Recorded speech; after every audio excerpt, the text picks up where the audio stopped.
We will quickly demonstrate the capabilities of the Contentful integration with Transifex.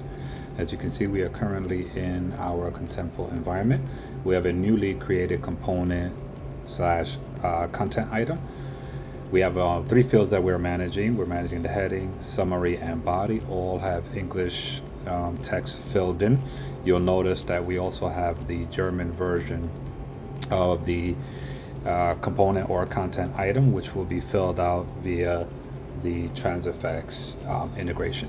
So let's jump into Transifex now, and we're in the Contentful integration portion of Transifex. We will then go click on Manage Content, select the newly created component or any content items that you would want to sync and manage the translations in Transifex, and then click on Save and Sync.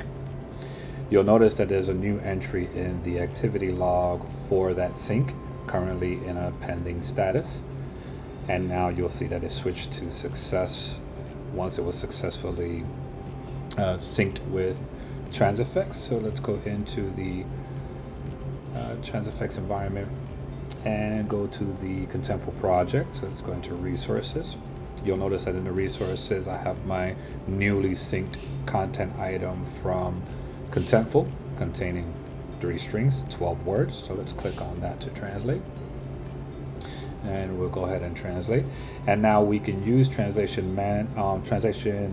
machine translation to translate these items, or we can also leverage currently set up translation memory for this element. And I'm gonna actually just go ahead and leverage the translation memory elements for my translations.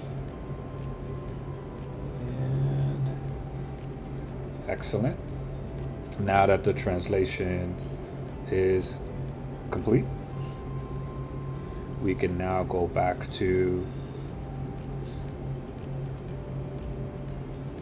these settings, integrations, go back to manage the Contentful integration. You'll notice that there's now a push from Transifex to Contentful.